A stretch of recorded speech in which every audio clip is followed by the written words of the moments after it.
Something special is brewing in Sacramento. The Kings battle back from down 17 in the fourth quarter to defeat the Miami Heat in double overtime, winning their fifth straight game. Keon Ellis was incredible. DeRozan took over in double overtime, and interim head coach Doug Christie has just two demands for his players. We'll discuss it all right here on Locked On Kings.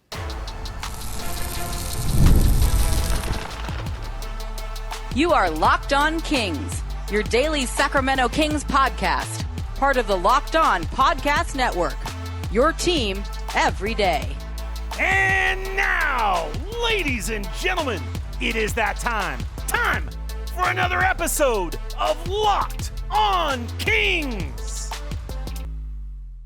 Hello and welcome into Locked On Kings, your podcast hub for Sacramento Kings coverage all season long. Today's episode is brought to you by FanDuel. From big upsets to game-winning drives, the NFL playoffs are better with FanDuel. Now new customers can bet $5 and get $200 in bonus bets guaranteed, win or lose. Visit FanDuel.com to get started. My name is Matt George. I have the privilege of being your host here. I'm a Sacramento sports anchor and reporter for ABC 10 News, and I don't know if I'm going to be sleeping tonight, or it's sure going to take me a long time to come down from this incredible basketball game that we were treated to tonight. And really, it's funny that I'm able to say that because the first 2.5 quarters, early on in the third quarter, we were looking around in the media area going like, is this NBA basketball? This game was terrible, right? It was muddy. It was gross. It was, in a lot of ways, the way the Miami Heat like to play. They were doing a fantastic job defensively of taking the Sacramento Kings out of their game, out of the pace, out of the ball movement that we saw them have so much success with just last night in their win against the Golden State Warriors. This was an ugly basketball game. And then from about the 10-minute mark of the fourth quarter through both overtime periods, it was an instant classic. At least if you're a Sacramento Kings fan. So much to break down in this win. Let me just lay out for you what happened over the final 10 minutes and 40 seconds of the fourth quarter onward. The Kings were down 17. They were down 85-68 with 10 minutes and 40 seconds to go, right? They were in a rough way. They were not able to score. They opened up the fourth quarter with allowing 4 quick points, including a turnover, right? They just did not look good. The Kings battle back. They end regulation on a 24-7 run to tie the game and force overtime. Then we get into the first overtime, and the Kings fall on the wrong side of things early. They were down at one point 110-106 in the first overtime period. Then they battle back. Sabonis hits a massive three to give the Kings a 111-110 lead late in that first overtime period. Kings go back the other way, foul Terry Rozier, who steps to the free throw line and knocks down a pair of clutch free throws to give the Heat the lead back. Kings have, I'm not sure, like 20 or so seconds remaining, right? Malik Monk attacks. Again, no De'Aaron Fox in this game, missing his second straight game with the glute contusion that he's dealing with, that he suffered in his hard fall against the Memphis Grizzlies. So no De'Aaron Fox. The Kings looking to turn to somebody in that moment, and it's the guy who's taken over as the playmaker over these last couple of games. That's Malik Monk. Malik attacks and is just rejected, right? Fantastic defense by the Heat. They block his shot. They get possession. Jaime Jaquez Jr. is fouled, steps to the foul line, and then misses both free throws. So the Sacramento Kings get another chance at a game winner. They go to Keon Ellis, who had been fantastic the entire game. Keon is fouled by Bam Adebayo, a rare defensive mistake from Bam, who's probably maybe second to Victor Wembanyama, maybe third to Rudy Gobert in terms of just defensive-centric centers. Bam is one of the best. And he fouled Keon Ellis. Keon steps to the free throw line, misses the first free throw, and then knocks down the second one to tie the game. That forces double overtime. We get into double OT, and DeRozan completely takes over and wins this game for the Kings 123-118. Like I said in the intro, something special is brewing here in Sacramento, right? There's no other way to put it. And I am intentional with saying something special is brewing, not the Kings are doing something special, because unfortunately, all that we've seen over this now 5-game win streak for the Sacramento Kings is just to crawl out of the hole. Right, the hole they put themselves in with their 6-game losing streak before this winning streak started. Right, the Kings still aren't out of it. They're still a game under 500. But on one hand, what the Kings are doing right now in the standings is who they have been all season long. Go with me here. We saw it tonight. The Kings dead to rights, down big, going on a massive run to give themselves new life and give themselves a chance to win. How many times have we seen that this season? This one was a little more dramatic because that big comeback happened just in the fourth quarter, but we've seen the Kings go down by double digits, 15, 17, 20 points in the first quarter or second quarter, only to make a game of it by halftime, have a chance to win at the end. Now, we know up until this point, the Kings have had a really hard time actually closing out and winning these close games so far this season. But Sacramento has been very consistent this year with when they fall behind early, they don't quit, they battle back, and they give themselves a chance. And look at what they're doing in the standings.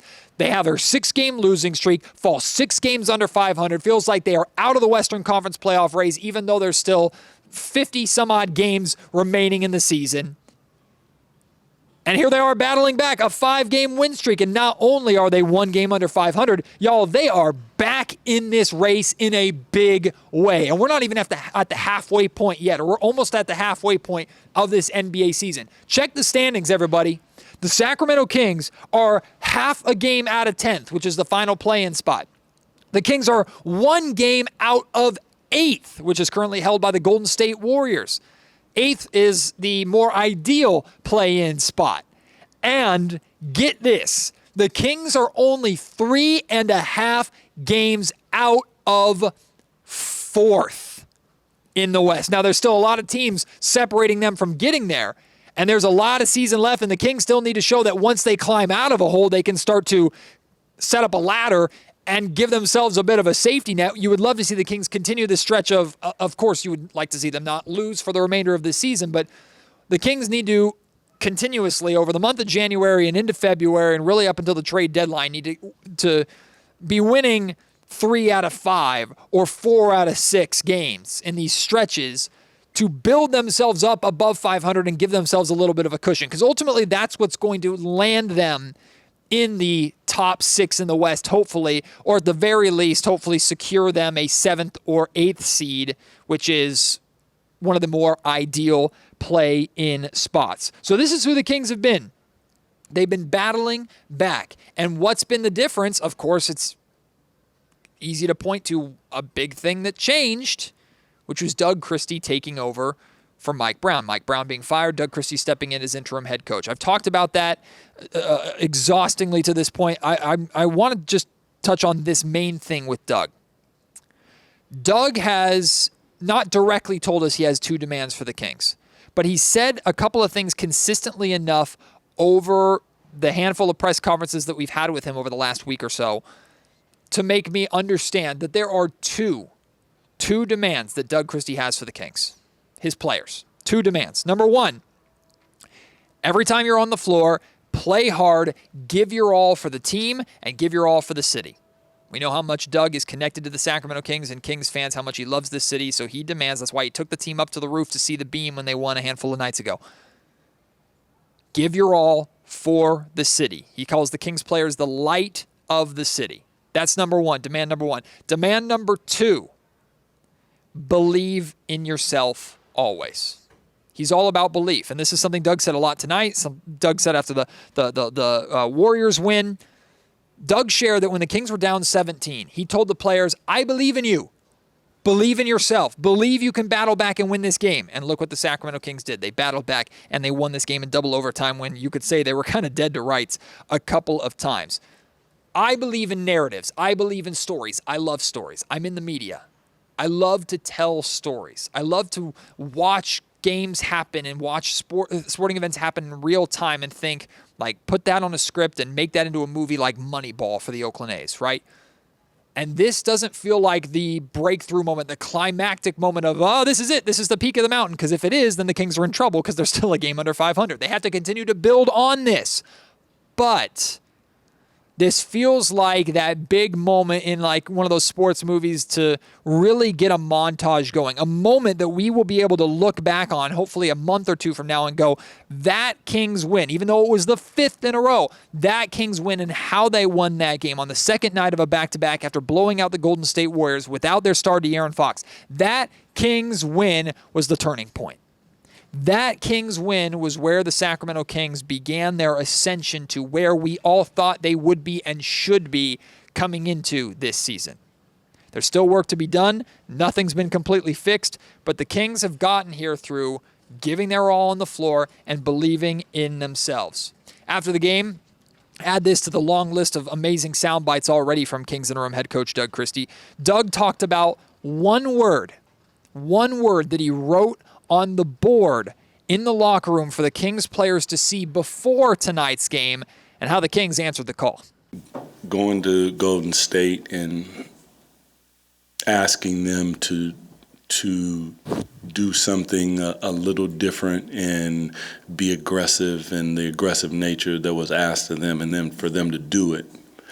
And then today I wrote the word more up there to like we have more to give, we have more to accomplish. You individually have more in the tank, and that is what we're here to do. And I'll be damned if they went past more. They went to most because 2 OTs and being down and, like I said, fighting not just against a team. That's a team, and that is one hell of a coach. So they battled, and to my guys, like, much respect. I love them for that.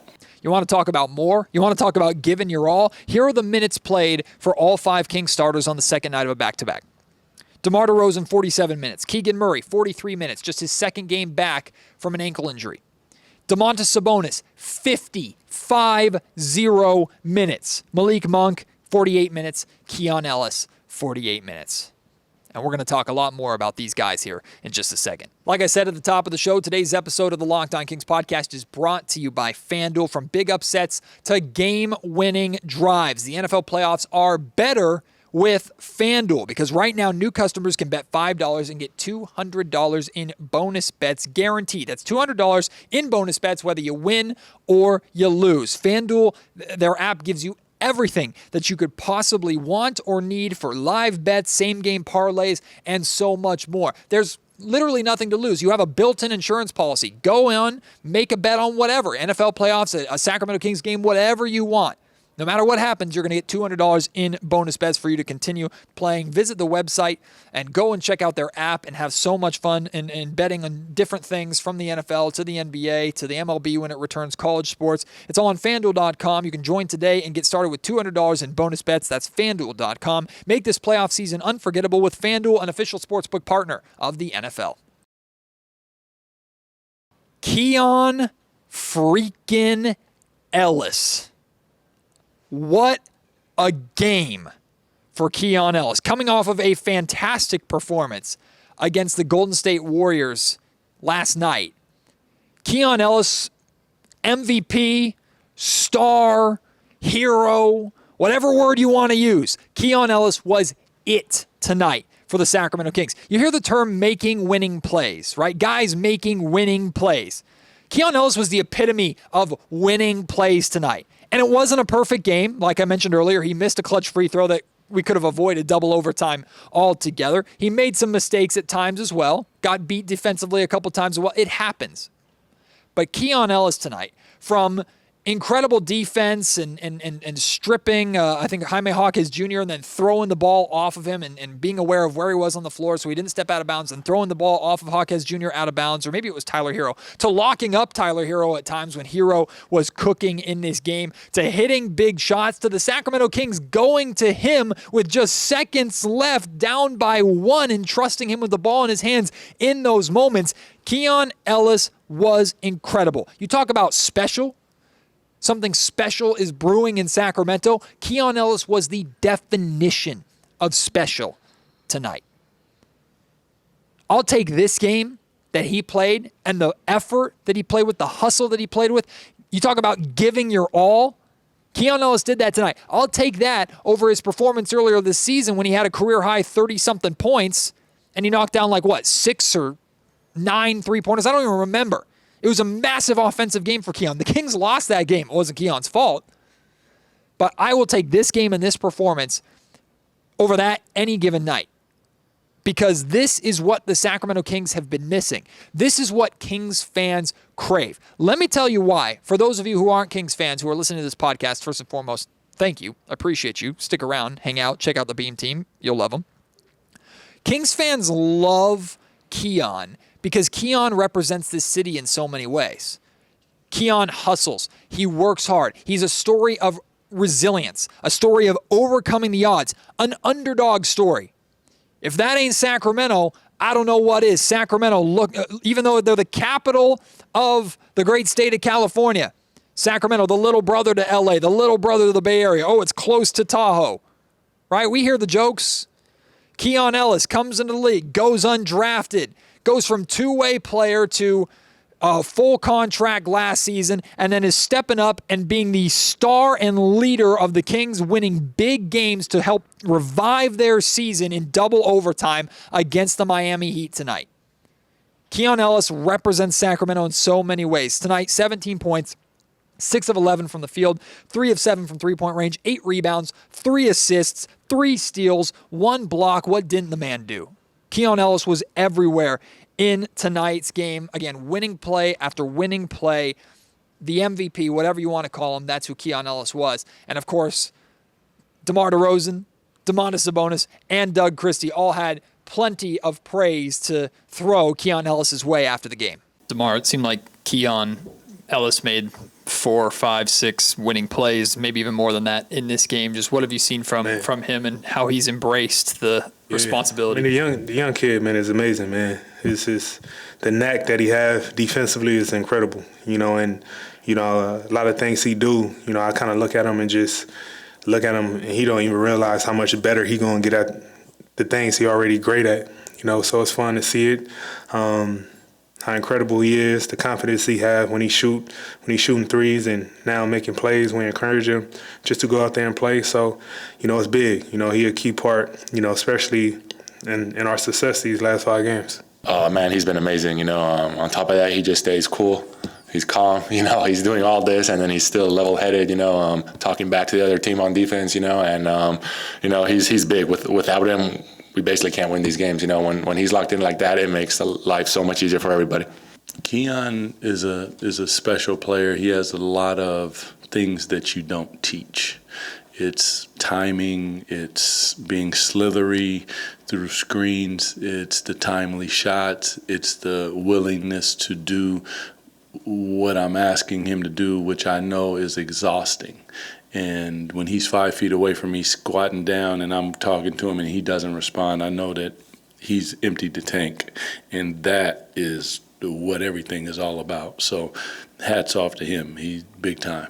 And speaking of winning plays, we can go down the list of different winning plays that the Sacramento Kings made tonight. What I love is that it wasn't just on one guy, right? Different guys had to step up in major ways for the Kings to have a chance, let alone win this game, right? You have Keegan Murray, who hit 4 threes tonight, but he had a huge 3 in the fourth quarter to cut the lead down, the Heat lead down from 5 to 2, which I think that's what set up Domantas Sabonis' 3 to give the Kings the lead. He hits this huge 3, and then a little bit later had a massive block. I can't remember if it was on Bam Adebayo or Jaime Jaquez Jr. Regardless, Keegan comes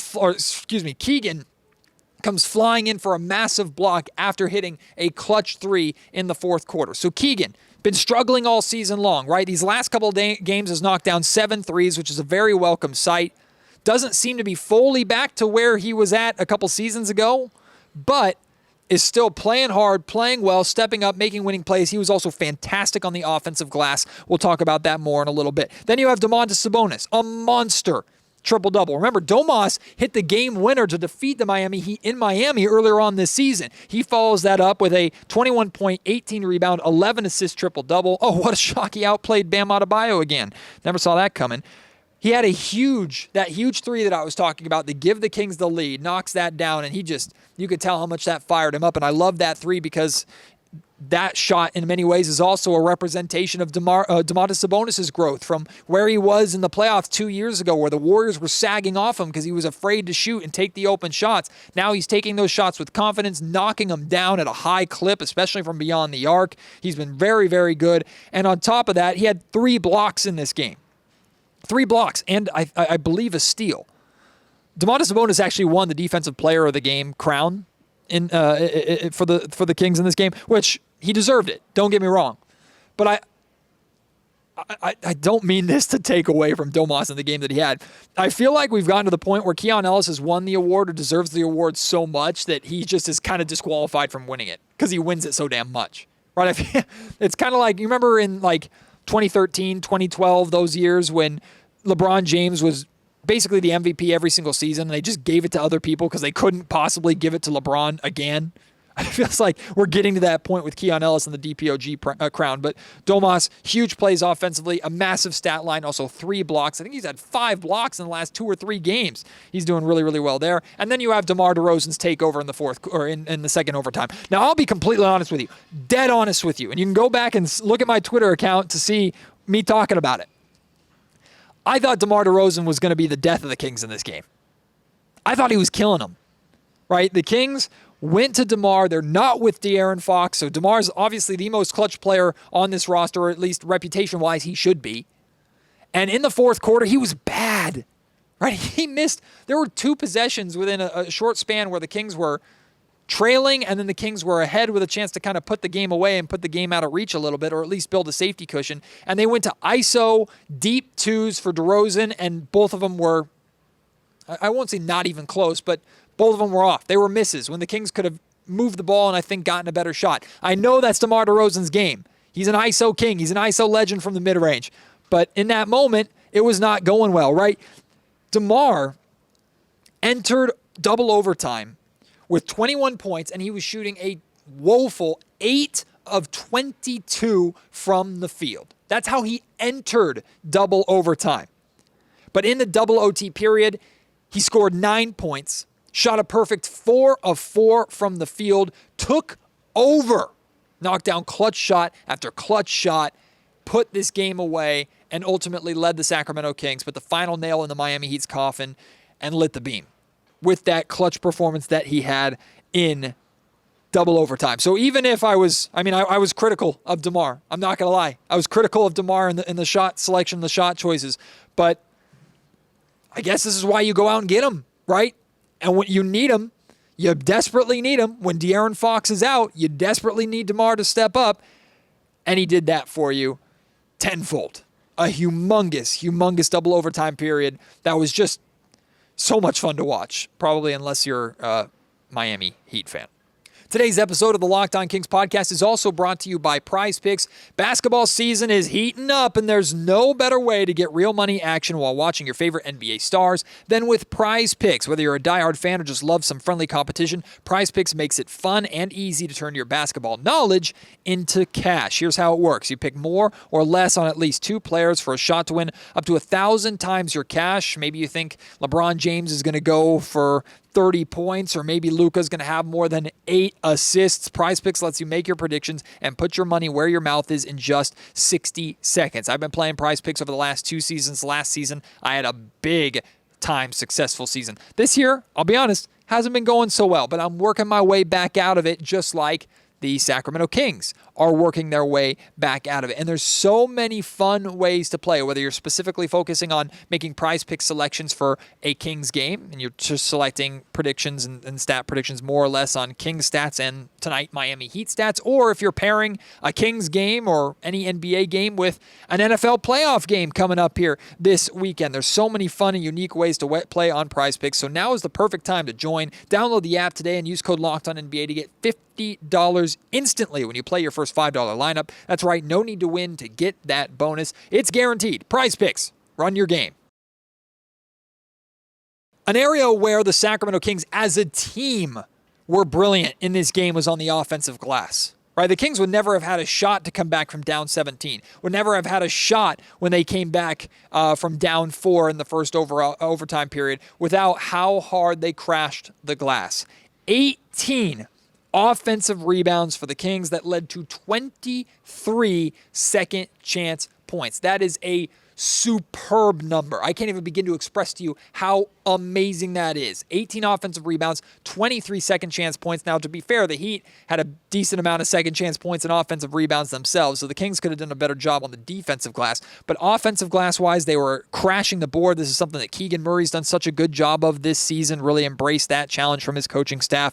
He had 5 offensive rebounds in this game. Domantas Sabonis had 5 offensive rebounds in this game. Malik Monk, Trey Lyles, and Devin Carter each had 2 offensive rebounds in this game. Keon Ellis and Alex Len both had 1 offensive rebound in this game. Right? It was a team effort on the offensive glass, and the Sacramento Kings were able to come back and win this game directly because of that. Now, I guess this technically falls into the category of a criticism, but I think it's something worth pointing out and talking about, I think, actually in a positive light. Doug Christie was out-strategized in this game, I feel. Now, his team had the heart to fight back and win this game for him, but tactically, I felt that Doug Christie came up short. Now, to be fair, he came up short against one of the best coaches in the NBA in Eric Spoelstra, who's a tactical genius, right? And again, Spoelstra lost. The Heat lost. The Sacramento Kings ended up winning this game, again, through just pure heart and determination in that fourth quarter with that comeback. But the Heat switched to a zone defense, and the Kings, without De'Aaron Fox specifically, had no answer for it. Like, they were struggling. They only scored, 18 points in the third quarter. But here's why I bring this up. Because I believe Doug, knowing the competitor that Doug Christie is, Doug's already sharing with us that he's not really sleeping right now. I believe Doug is going to know that, recognize how much this team struggled against the zone, because even if De'Aaron Fox had played, I still think they would have had some trouble against that zone. I think he's going to go, he's going to take on watching this film and attack, and I use that word intentionally. I think he's going to attack finding a solution to that. Not that he's going to immediately fix things and things are going to change overnight, but the Heat took the Kings out of their game in a major way with that zone defense in the third quarter, and it should have cost the Kings the game. The Heat should have won it because of that, but their zone kind of fell apart, and the Kings just, again, out-hustled and outworked them to fight their way back into this game. A lot of that came on the defensive end as well. The Kings had some great defense, I think, throughout this game. So I don't mean that as an overly negative thing. Like, yeah, you got tactically outclassed at times by Eric Spoelstra. It happens, especially by a guy named Eric Spoelstra. But I have confidence in Doug that he's going to recognize, that was a weakness. That did not go well. We got to fix that. We got to address that, because other teams, you best believe, are going to try and play zone defense against us and take us out of their rhythm in the same way. Now, I don't know if every team can play the same kind of physical zone defense that the Miami Heat and their defensive roster is capable of playing, but it's certainly something for Doug to take a look at. I talked a lot about on yesterday's Locked On Kings podcast after the Kings win over the Golden State Warriors.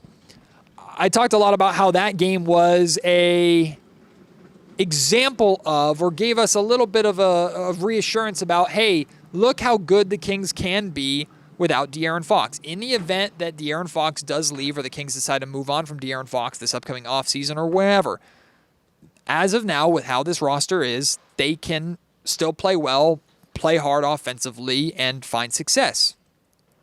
On the flip side, I thought tonight's game was an excellent representation of still how essential De'Aaron Fox is to this franchise and to this team. Again, they were able to win the game without him, and fantastic job to them for doing that. I promise you there's nobody happier about that than De'Aaron Fox in street clothes on the bench. But when the Kings were going through their lulls, when they couldn't score, when they were struggling and this game was in the mud in the first quarter, when the third quarter the Kings had no answer for that Heat defense, having someone like De'Aaron that can just flat out go and get them a bucket consistently,